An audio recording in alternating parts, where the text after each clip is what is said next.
Thanks for joining us, everyone. Welcome to this latest presentation of the New Mexico Small Business Development Center, or SBDC. Today, we're going to be talking about business succession plans. This is part two of a two-part seminar that we've been offering this week.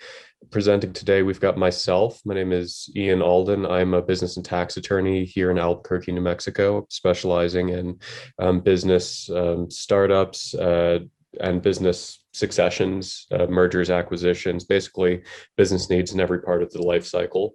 We also have Nick Baker here with us today, who's going to be the primary presenter. He's a financial advisor here in Albuquerque with a specialty in business successions and business planning. So today's presentation is going to address business successions, funding for buy-sell agreements. Really is a continuation of the last seminar. There's going to be a bit of overlap, but a lot of new information.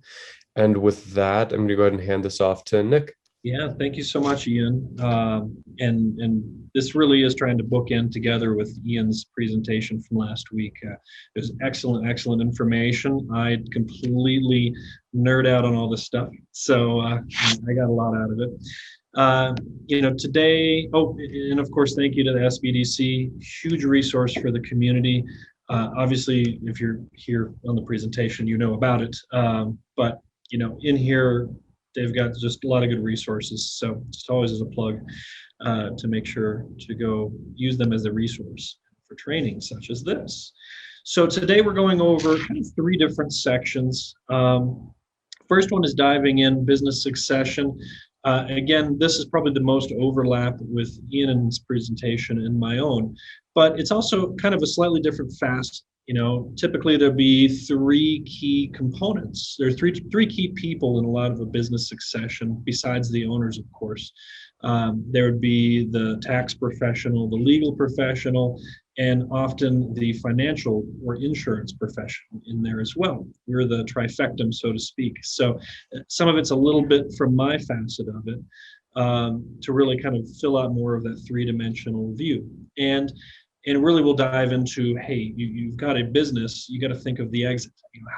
What's the end game for this thing, and how are we going to get out of it, and when, really. And that can guide a lot of where your business, how it can grow, and some of the decisions that you do make even early on in running a business. Now, a buy-sell is one of the critical elements of this. So we're going to talk a little more in depth in this section about a buy-sell agreement and the roles it can play. And of course, go over the 5 different ways you can exit a business. Now, in the second section, we're really doing that deep dive into the buy-sell agreement, especially the funding or financing side, right? Because someone or some entity is making an agreement to buy out a portion of your business at the event of your death or your partner's death or so on. You want to know where that money is going to come from, right? And so we'll go over all the different options and what might make more sense for your business or for your client's business or whomever we're dealing with there. And finally, we're going to dive into life insurance, which can often play a large role in succession as well as protection for a business and a few other facets. And I decided to flush this area out a little bit more because I know Ian touched on it a couple of times in there. It mentioned like key person insurance. So we'll really get into that, and we'll go from there, okay? Now, anytime, of course, if you have a question, load it up in the Q&A. I'm here. Quick caveat, of course, I'm the financial professional. If there's anything that refers to taxes in any way, just please understand I'm not a CPA. So that is just generally known knowledge, okay? The legal side, if I'm mentioning it, that's really generally known things, and Ian is the expert there that can answer more in-depth questions on legal. I am also a tax attorney, so if any of those questions segue into the tax realm, there's a good chance that I can answer them on this call, or otherwise, if not, I can at least point you in the right direction, whether that's your CPA or some of the SBDC resources. Perfect. Yeah, and that's a great resource. By the way, as a financial professional dealing with business successions, if I can find an attorney that also does tax work, that is always a huge bonus. Not a lot of attorneys like numbers. So when we get into this first section, which is the business succession, there's always one thing you really got to know and internalize about your own business, and in fact, kind of everything in your life. And that is that every single bit of property that you own, everything you're building today, everything that you have built and everything you will build in your lifetime will eventually be owned by somebody else. Sometimes this can be a jarring thing to really think about and realize, this is going to go to someone else someday.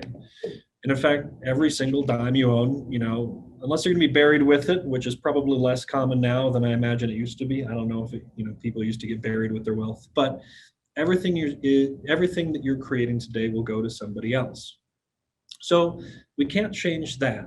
However, what we can change is we can say, let's implement a plan to say, hey, when eventually I pass, I want my property or my business or whatever you've created to go to the people that you choose, perhaps at the time you choose or in the manner you choose, so that hopefully it can still accomplish the goals you originally set out to accomplish, And in regards to a business, this can be really complicated and messy if it's not set up right?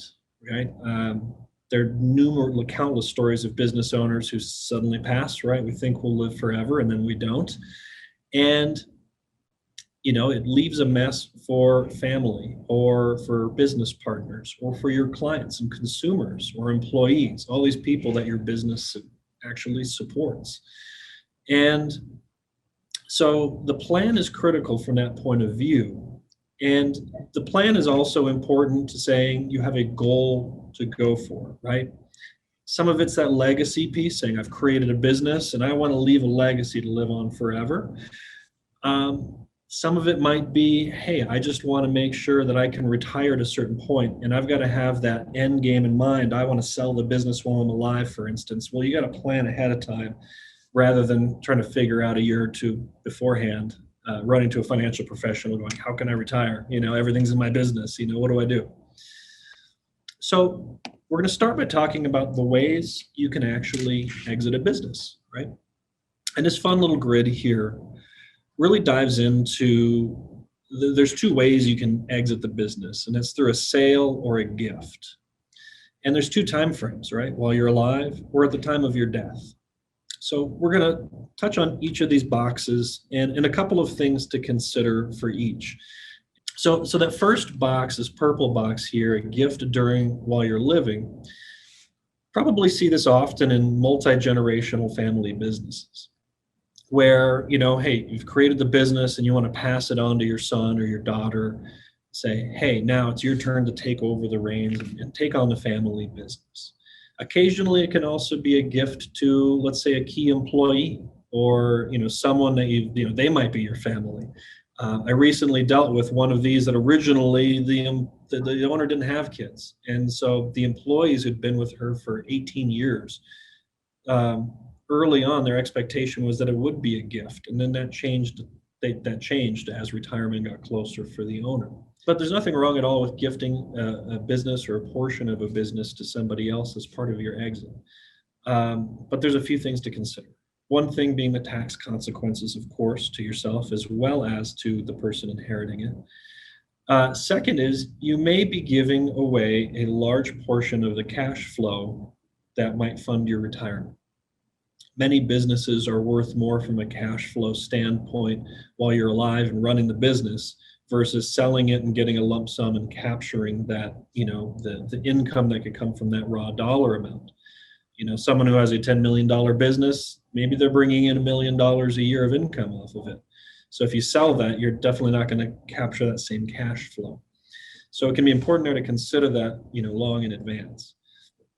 And a second thing, and this is be a common thing amongst all four of these boxes, is understanding that every successful business is built on good people. Meaning that, if your business is successful, it's largely probably because of the team you've assembled and the employees that have helped get you to that level of success. And they might be following you because you're the founder, you're the creator, or whatever your role may be.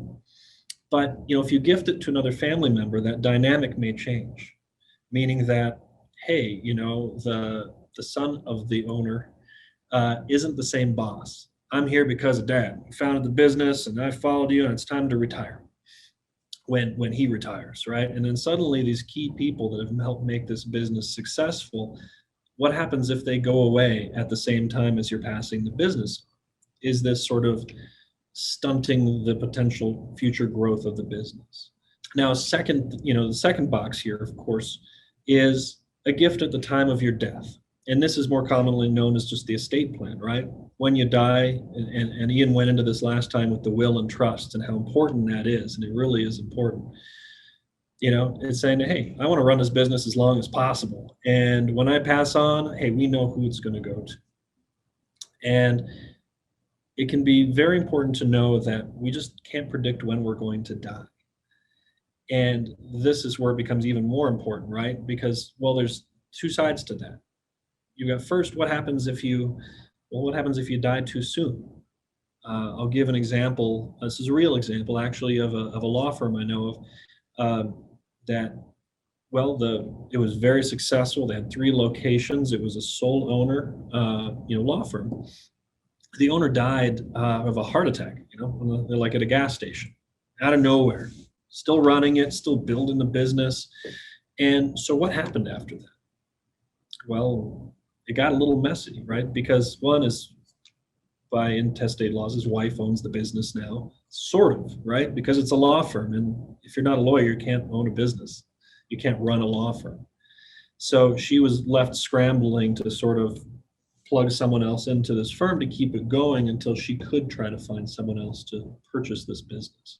I can think of, in the case of many people with their kids, if you were to pass early and it's going to pass into a trust, and because you've got kids, well, are 3 8-year-olds, for instance, able to run a business even if there's a trust involved? I can think of a particular horror story of mine from a colleague in the East Coast who ended up dying. I see Ian. And he ended up dying before he had to set up, and his business passed to his 12 minor children. That was a hot mess. And Nick asked a very rhetorical question with a very real answer, and the answer is no. Do not leave administration of your company to your 8-year-old child. I have had clients who have tried to do things like this. I've had many clients of all stripes. Bad idea every time. So, yes, yeah, and that's a quick way to have a quick end to a business, possibly, right? So now the other side of that coin is what happens if you live too long? Do you still want to be able to be running your company, or will you still be capable of running your company to the same level you are today in those last 3 decades of your life? Meaning when you're 70s or 80s or 90s, when you might want to step back. I dealt with this one a couple of years ago where someone owned a whole series of franchises, and they were great. Now, when they started getting to retirement age, they started going, well, we don't want to keep living like this. We want to be with our kids in Colorado. And we still got businesses throughout New Mexico. So they had to, originally their plan was, we're just going to keep running this thing forever. But their family dynamic changed. They had grandkids. They wanted to travel and do all these things. And so while it was critical they had that estate plan in place, they still also had to have that shorter term succession plan for while they're living. And for them, it involved some key employees taking over a percentage of ownership of the business so they could kind of sip coffee in Colorado and read P&L reports and still offer that guidance. Now, these bottom 2 boxes get really fun. A sale during your life is, of course, is a sale of your business. And for many businesses, this is the end goal. You start it up and you say, hey, I'm going to build this thing up. It's going to have value. And when I retire, someone's going to come at me with a briefcase full of cash and I'm going to go buy an island. That's the dream. Now, there's a number of things to keep in mind about this. One, not all businesses have the same value at the time of sale. Professional businesses, for instance, CPAs, attorneys, financial professionals, amongst a few, right? For us, hey, when we hang up our coat for the last time, our suit in that closet on that last day, often the business ceases to exist. You were selling artwork off the walls. Now, if you're like a manufacturing company and you've got lots of assets, machinery and things, that can be a different story. And of course, there's the value that goes into the goodwill and the client base and all kinds of other things that as a business owner, you say, well, the business is worth all of this. Now, the number of business owners whose actual value of their company equals what they think it's worth that I've dealt with is, I could count in one hand and have fingers left over, right? As a business owner, we're always going to overvalue our own business. And there can be some interesting situations as well. I'll get into on this one, after I kind of discuss the methods of sale, right? Because that briefcase of cash doesn't often happen at all. Often, as someone's trying to buy into a business, they're trying to do what you're doing with a business, which is trying to leverage money. They're trying to take some money and create more from it. So they're not going to go and pay off the business with a lump sum from their bank account. More often than not, they're going to go get a loan from a bank, or it's going to be funded on a note or some combination of the two. Now, for a loan, from the bank's point of view and the bank's perspective, not all banks are going to look equally at a business succession loan. Some banks really like them. Some will only deal with certain types of business succession loans or certain types of businesses, and some won't even deal with them at all. From a bank point of view, it's a risk assessment, right? If we say, hey, Jim's been running this business, he founded it, he built it from scratch, and he made it successful, and he's leaving, right? And you want us to back a loan for you to take that over. Well, that might not be a risk that the bank might want to take. Not to mention, of course, the credit worthiness and so on. So the business owner will essentially act as a bank in many cases. And that's where we come in with a note.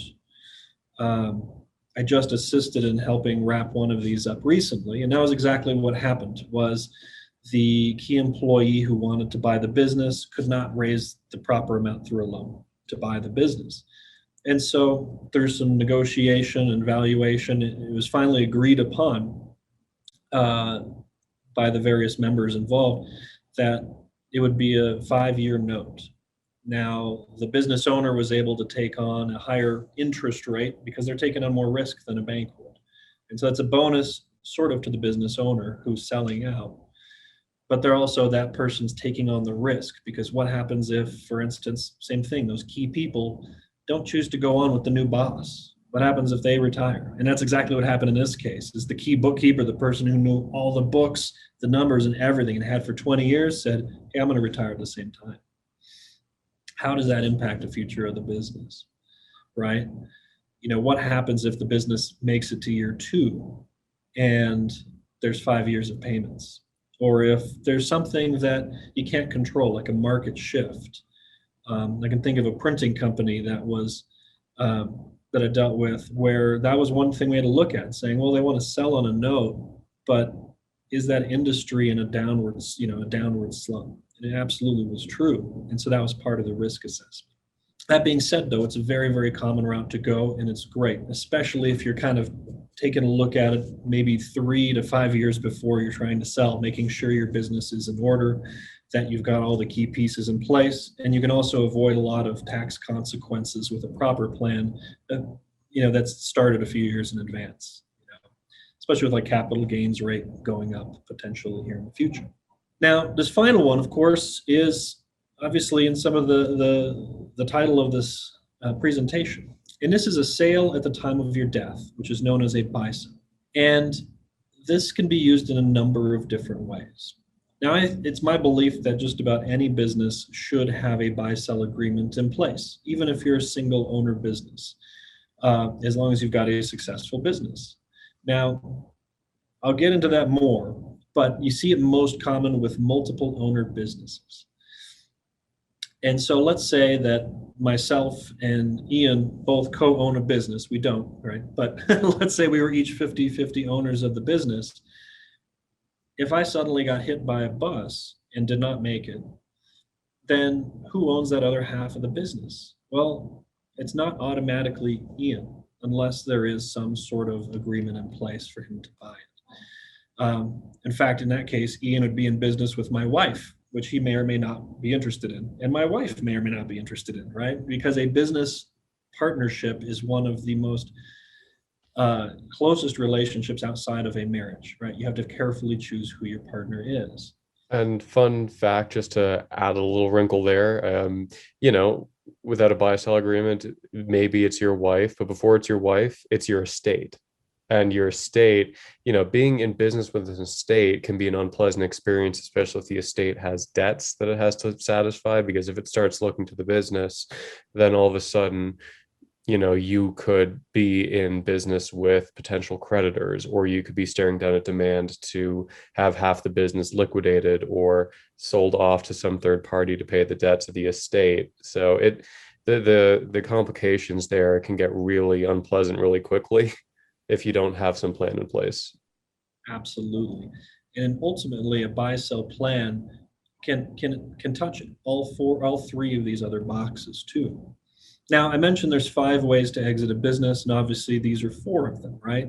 So the 5th one is, of course, liquidation, right? You're just fire selling the assets, right? If Ian and I are in business, I get hit by that bus, and then my estate is just, is a mess. Well, yeah, we're going to be possibly liquidating parts of the business to help pay for my mess. Or let's say it's not much of a mess, and my wife, who's probably wrecked, I hope she'd be wrecked from my death, that she would actually have an emotional reaction there. The first thing she's going to do, in my experience for my wife, is she's probably going to go to Ian and say, I want to be bought out of this thing. I don't want to run half this business. I don't know what's going on here. And so then Ian's going to be tasked with trying to figure out, okay, well, how does that work? Does the business have the cash available? What's going on? Can my wife pay the bills in the meantime? So there's a lot of complicating factors here. We're going to go through a few of these. So here's like a lot of the questions when it comes to business ownership or business succession that we get through. For your business, and as you're here listening, first see, all right, who do you see getting your business in the future? When do you see that happening? When you're alive? When you're dead? Are you just trying to create a business that really upsets a much bigger business that's going to buy you out? Great. Maybe that's your business model. Maybe it's something that you look at it and you go, I'm going to be working and waking up at 6:30 in the morning till I'm 150 years old. I don't know, running your business that way. But how do you want to exit this business? Like, knowing that can help guide some of the earlier decisions in your business, right? Who do you see as potential future owners of the business? Will it be a key employee or employees? Do you have other partners that could take over? Do you want to sell out to your business partner? Or do you want to go and, sell it to a competitor, something to that effect? What do you think is the value of your business as a going concern? That could be a tricky one to check in and go what's my business worth now? Not a lot of people would know that right off the top of their head. But often your accountant can kind of give you some clues into that, or your CPA. What is the value of your assets if liquidated without succession, right? What happens if you don't have a seller and you just need to exit the business? Restaurants in particular are probably a type of business that has to deal with that a lot. Well, who wants to buy a business that's a family-run thing? You're selling just the equipment in the kitchen, which is probably used, heavily used in many cases. If you have business partners, who gets the ownership at the first death? What happens if all the business partners die? And then finally, will any ownership change hands while you're living? So these are just good things for you to kind of do a self-check on. And these are the questions that we'd go through with clients anyways. Well, let's dive into the buy-sell agreement itself, okay? Buy-sell plan, buy-sell agreement. What is it exactly, right? And this is, Ian's probably got a slightly more legal definition of it, but essentially it's an agreement that can help meet 2 different types of at-death ownership transfer needs. It's a mouthful to say. Basically, hey, sometimes the owners want to wait and sell their business at death because they don't want to give up ownership while they're living. So they choose to maintain that ownership while they're alive. And then they have that buy-sell agreement in place that makes a nice, clean exit at the time of their death. Now, sometimes also the owners desire to provide protection against premature, unexpected death, right? If that bus gets you, you want to make sure that you sell not only to protect the interests of your business partners, right? But especially making it nice and easy for your family to make sure that they're capturing the proper amount out of that business, so that they can still maintain the same level of lifestyle, ideally. Now, sometimes a buy-sell agreement can cover a lifetime sale when you want to exit the business at retirement. We're going to dive into how that works. We might call this like a bonus buy-sell or something to that effect, where you'd use cash values of life insurance to help offset a sale. Or it can be done like note, bank financing, and so on. I get a lot of requests for buy-sell agreements for partners who may want it to trigger for some reason other than their death. Let's say they want to walk away from the partnership, they want the partnership to be required to buy them out. As Nick's going to talk about the funding mechanisms, a lot of them involve life insurance that's only payable on a partner's death. And so, in lieu of obligatory buy sell agreements in those situations, I usually steer people towards a right of first refusal, where if someone wants to have a third party buy them out, the company or the other owners have the right of first refusal to buy them out. If, say, they have the money or the interest, maybe sometimes you want to just let a third party buy in for more infusion of capital, or because you like them better than your old partner. But the buy sell agreements are great. Like Nick was saying, for planning on the event of your death, or sometimes if the company's going to have the money and you really just want to compel them to buy you out when you're ready to walk away. Now, let's take a look real quick at a really simple case study, right? And these are sort of made up, but let's say we've got George and Tim that each own 50% of a manufacturing business. Doesn't matter really what type of business it is. Now, George is married with children. Tim is divorced with 3 minor children. Now, assuming there is no buy-sell agreements in place, what happens in this case if either of them were to die? Long story short, it's going to be a bit of a mess, right? If George were to pass, of course, as Ian mentioned, it's going to go to his estate. That 50% of the ownership goes into his estate first. And then if it resolves from there, then it might go on to his wife. And she's trying to support children. Like, if you look at the actual real life implications of something like this, it depends on what she's doing. But for many business owners, the spouse might be the one who's not the primary income earner or the main income earner. So the death of a business owner might really impact the lifestyle of their family.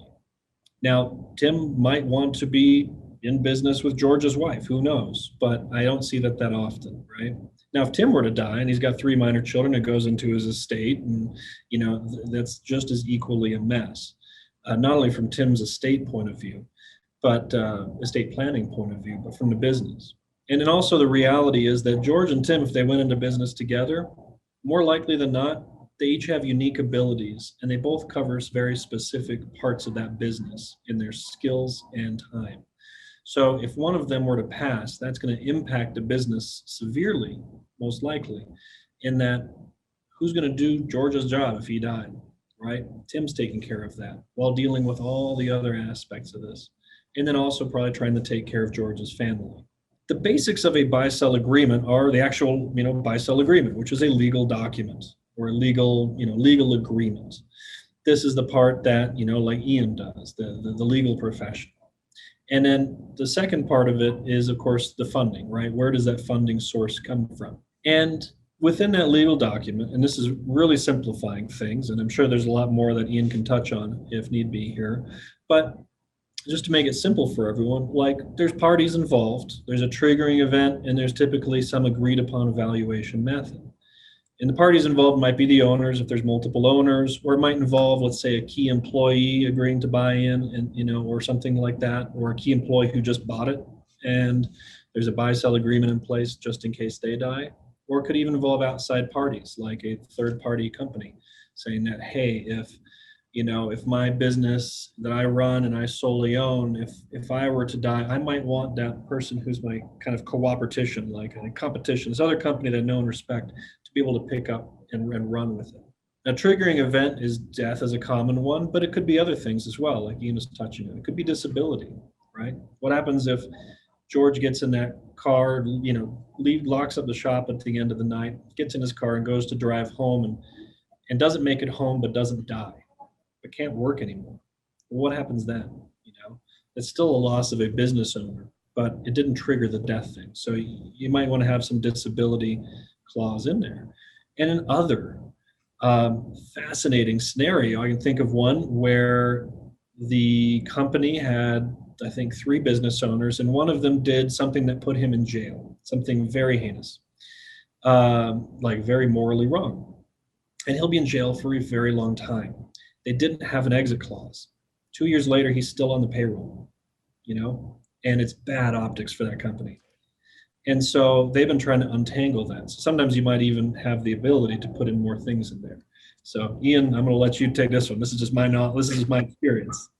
So, 2 points of interest. When I draft an operating agreement for an LLC, I always have provisions in there having to do with convictions, not necessarily arrests. Some people prefer arrests, but definitely convictions for crimes of moral turpitude or crimes that result in incarceration, to trigger an automatic buyout. Typically for book value. I mean, you can penalize them in some ways in the scenario, but buyout for book value, which can often be lower than fair market value over a period of time. So the company has to pay over 5 years pursuant to a promissory note, but they're out as an owner immediately to avoid issues of optics, issues of legal exposure. Um, yeah, I've seen some fun ones there. One common or somewhat common other triggering event that I've dealt with, especially in the context of law firms, is retirement.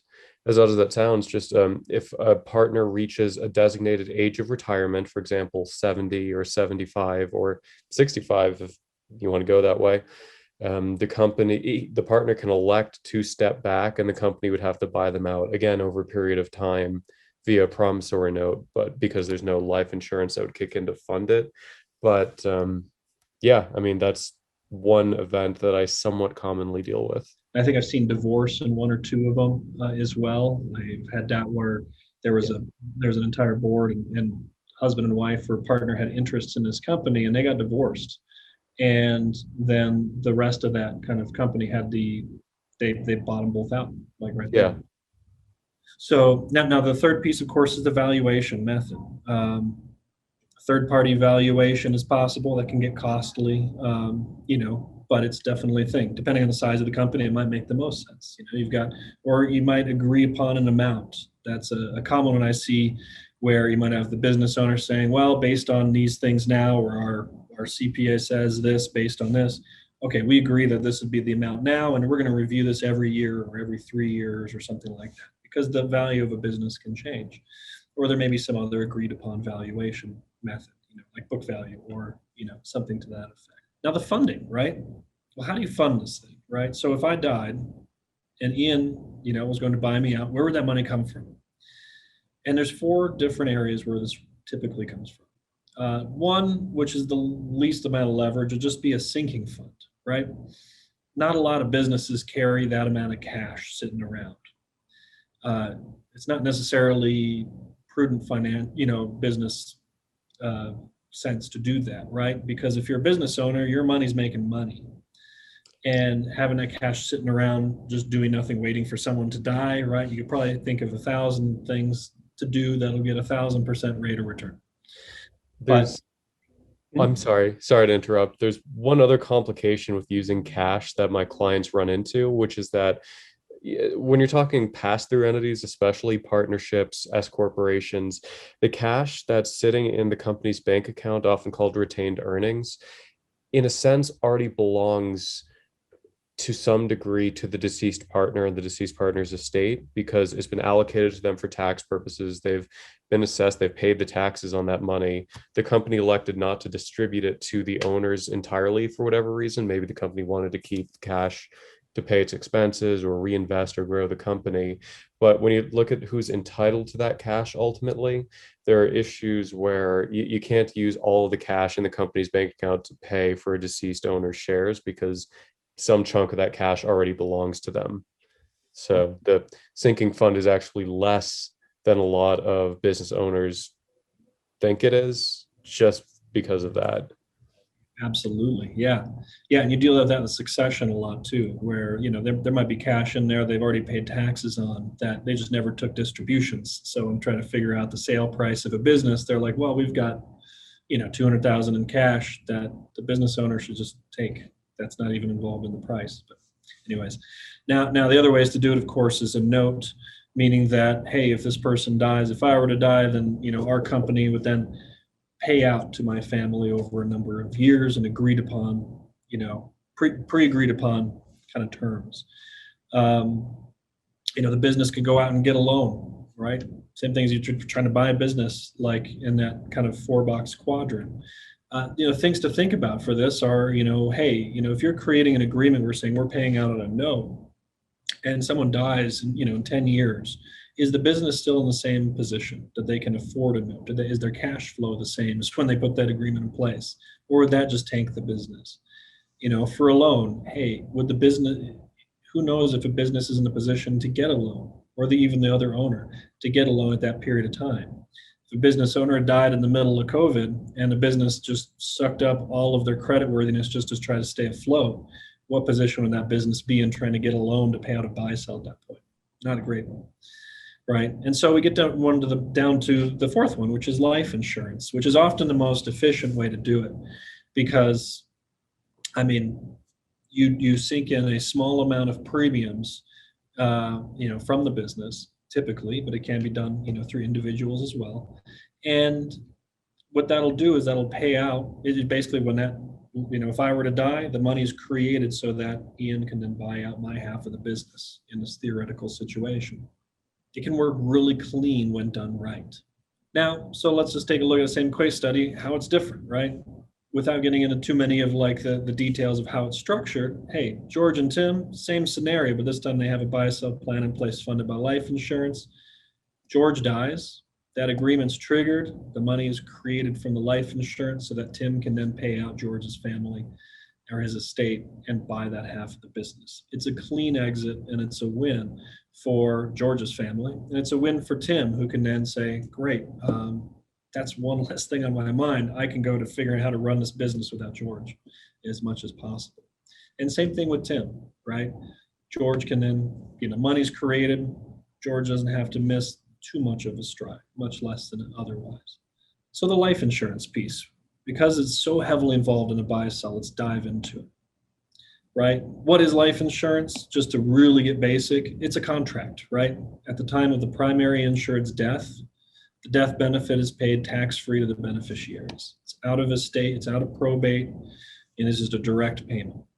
The individual has to go through underwriting. So there are indeed scenarios where if two business partners are trying to get life insurance, someone might not be insurable. So it's also critical to try to tackle this, when people are younger and healthier. It's always a benefit versus I've dealt with a situation recently where two business owners, they were trying to redo their buy-sell policies, and one of them had a heart attack in the last year. And so they had to create an agreement for a note on that gap. Now, there's two main types of life insurance. There's temporary, or term is also known as, and then there's permanent life insurance, of which whole life is the most common, but there's a lot of different types besides that. This is my grid that normally I doodle out. And I'm not confident enough in doodling with my hand on the whiteboard here. So just so everyone understands that, how this can work, because it can really affect a business, is term, typically you'd have a death benefit that would stay level. And then you'd have premiums that you pay that would last for that term of time. And then when that term ends, the premiums would jump up in price. In life insurance in general, premiums are based on age, gender, and health, meaning that the younger you are, the healthier you are, and if you're female, it's cheaper.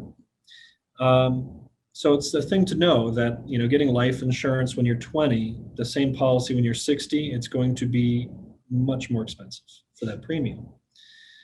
Now, when a term comes into place for a buy-sell, one thing to really keep in mind is it's the most cost-effective way to get death benefit by far. But the cost, the value of a business changes over time. And for term life insurance, that term ends also.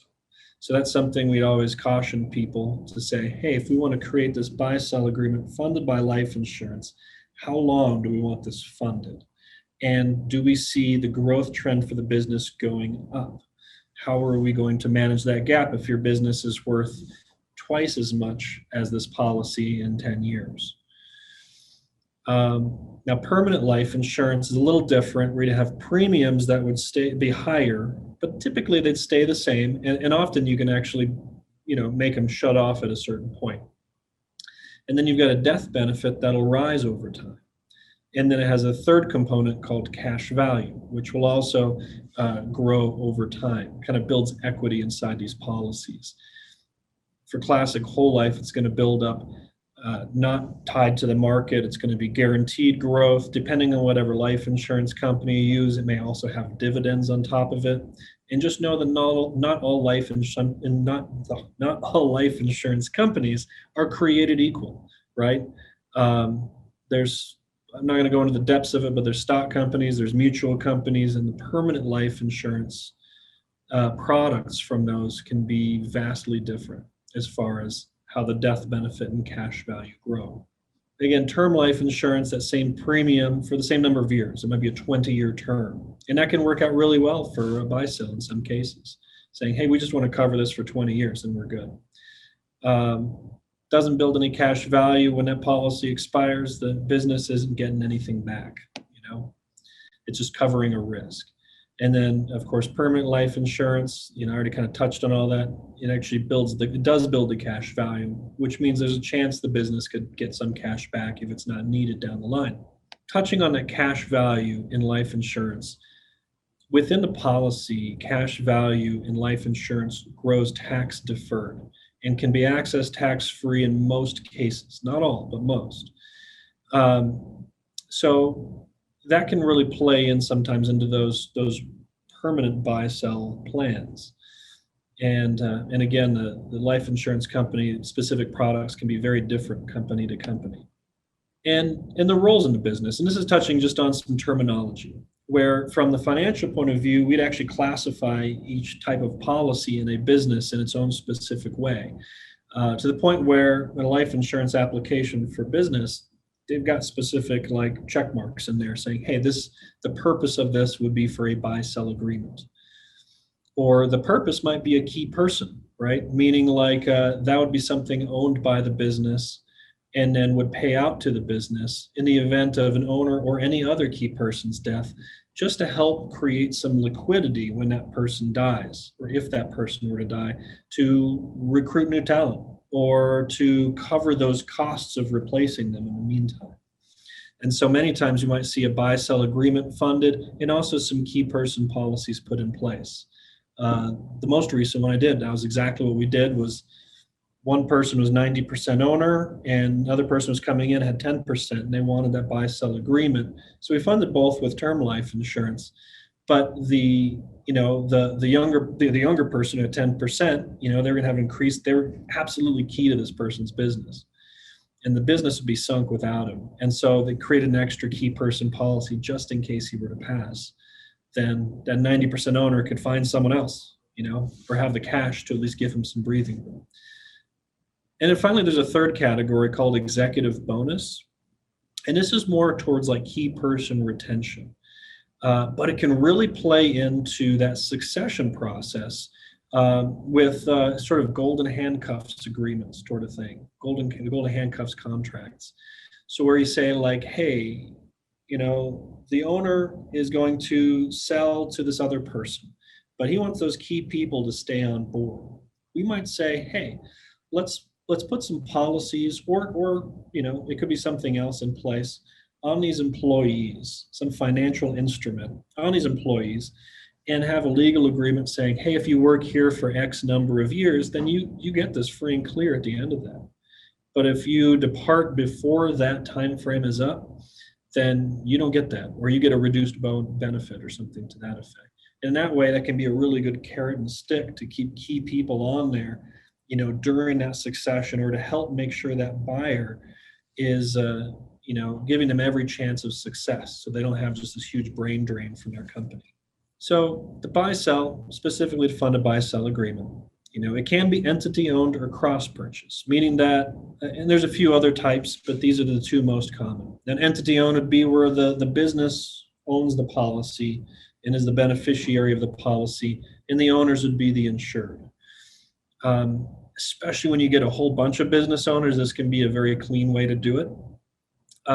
There are there are some tax consequences to that. If life insurance is paying out to the business, it's tax free to the business.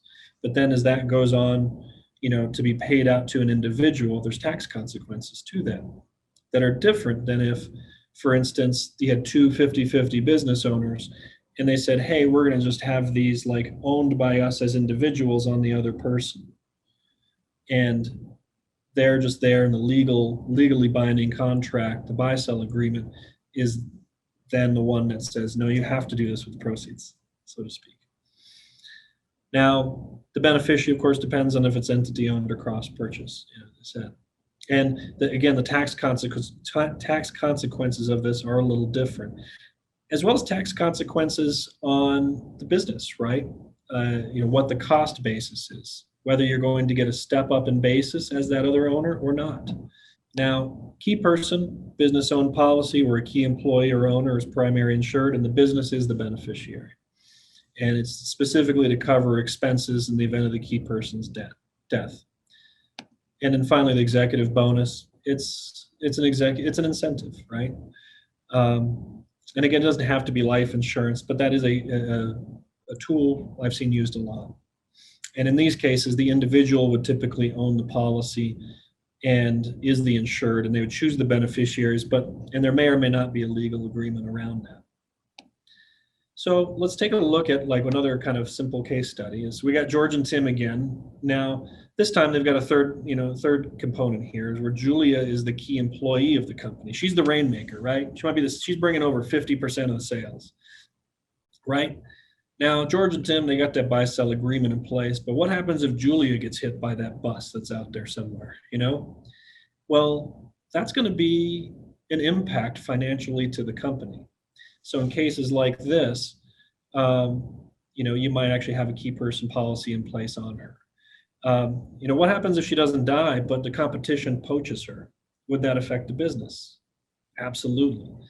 And so that's where you might see more of that executive bonus or golden handcuffs sort of, agreement in place to say, hey, Julia, we want to make you unpoachable, right? So we're going to put some incentive in place for her. Because that's a common question I'm going to ask people and say, hey, if as business owners, all right, if your competition, like, you got this person you might be in competition with, in your industry. Now, what happens if you open up the news one day? I don't know if anyone looks at the paper. You're looking at the paper one day and you happen to see that they died. Your competition, the owner of that business died. You're going to send flowers and condolences to the family that you may have known. And at some point, though, you're going to put on your business owner hat and go, all right, who could I take from that company? How can I take over their segment of the market? And you got to understand that someone else is thinking that about your company if you got a successful company. So what are you doing to keep your people on board?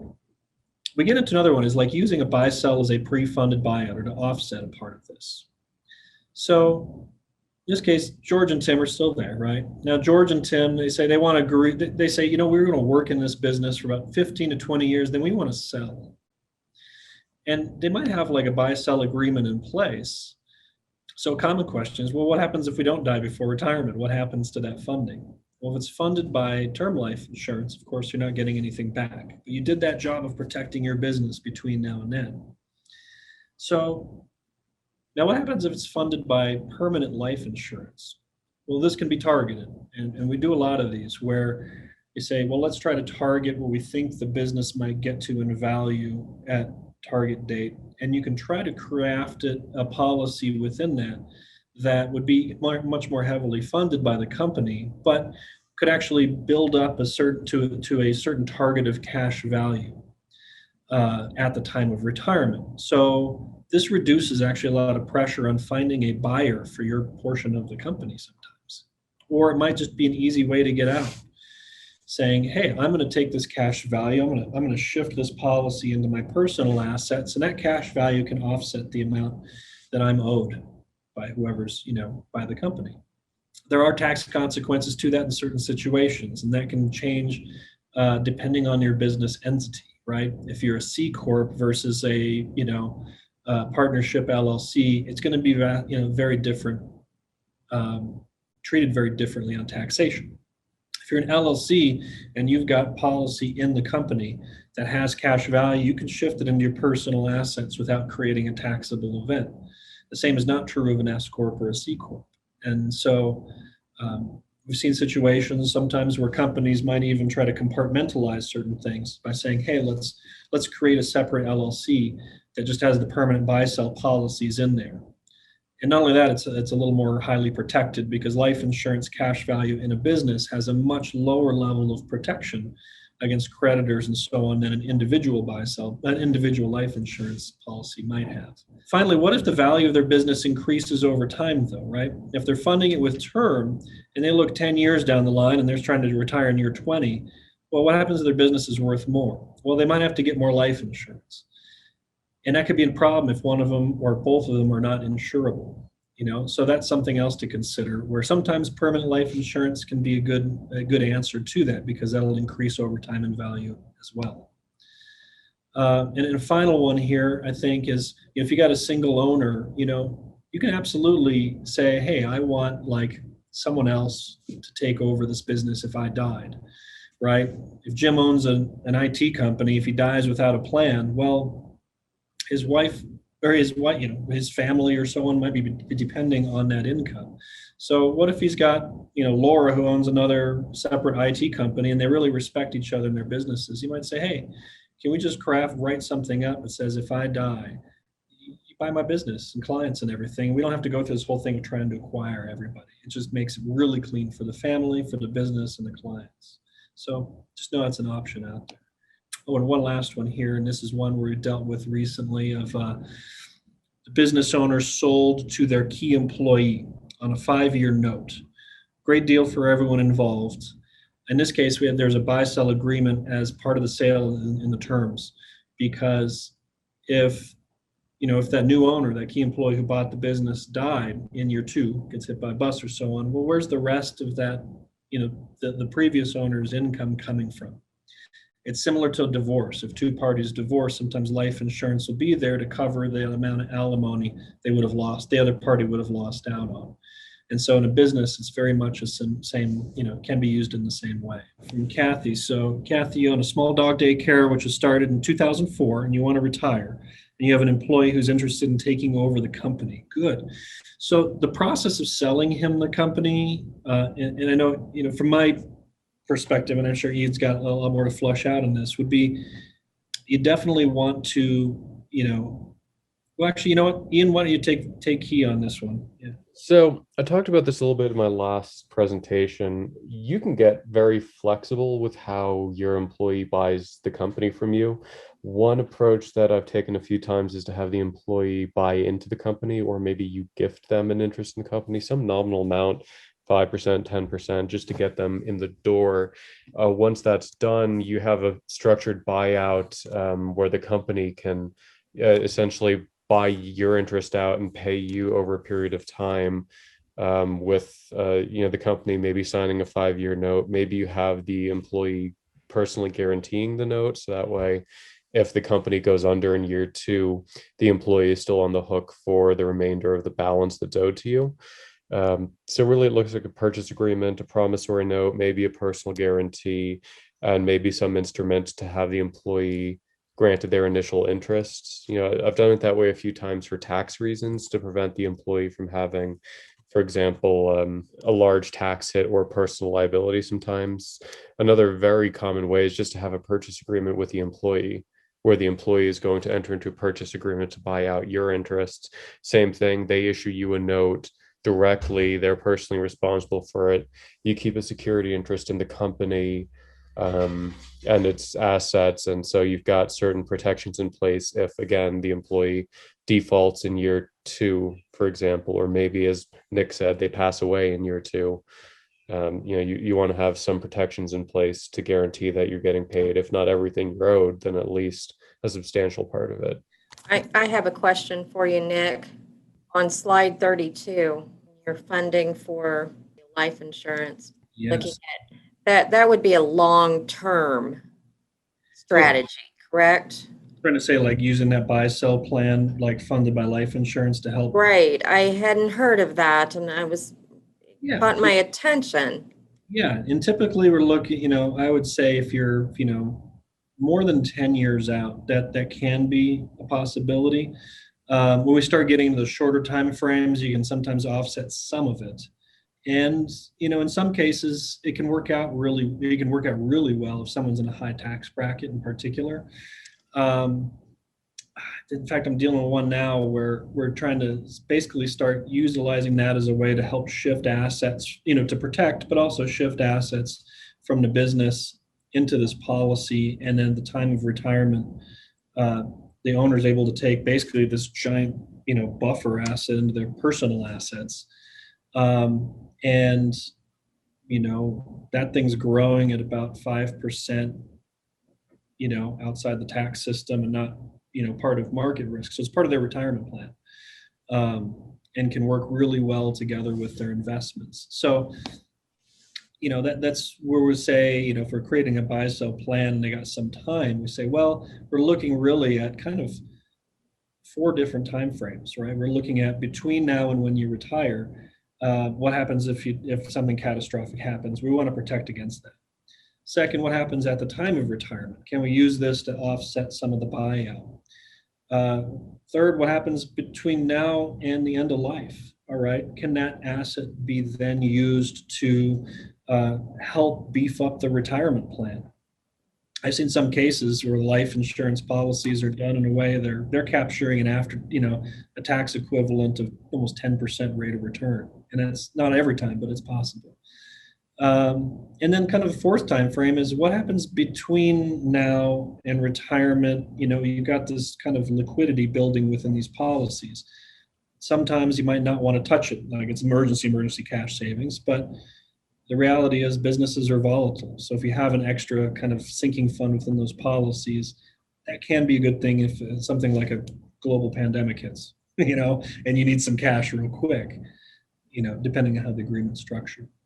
My last words would be proactive about this, because I've dealt with some very tragic scenarios where people were getting towards end of life for whatever reason. Maybe they discovered they had some terminal illness. Maybe they didn't expect it and it just happened to them, but they got started on this process way too late in the game and they just didn't finish in time. And all of a sudden, like Nick and I have said over the last 2 sessions, all of a sudden the estate is faced with, what do I do with this business? The surviving spouse is faced with, what do I do with this business? So be proactive. I don't think there's ever a point where it's too early to look at a comprehensive estate plan and a business succession plan. It's just one of those things that if you do it and you keep up with it and you keep it updated, it's going to yield dividends when the time comes and when you actually need it. Absolutely agree on that. And I would say too, just because business and as business owners, your business and your personal everything collide constantly. So, you want to make sure that you understand how the two work together, not only while you're living, but just in case something goes wrong. Mm-hmm. So, and absolutely back up what Ian said is the sooner rather than later, because the longer you wait, the less options you typically have. I would also just like to add, just to throw it out there one last time, look at some of your resources available, especially for the small business community here in New Mexico. The SBDC offers free business counseling sessions, assistance with loan applications, and things that can generally help you get where you need to go, or at least, they can point you in the right direction. So it's a great resource that, given the price of free for a lot of it, I just recommend taking advantage of it and not, leaving an opportunity like that on the table, because, all of these different things that we've talked about fit together like pieces of a puzzle. You've got your estate plan, business succession plan, and just generally mapping out the future, how you're going to grow and manage the company.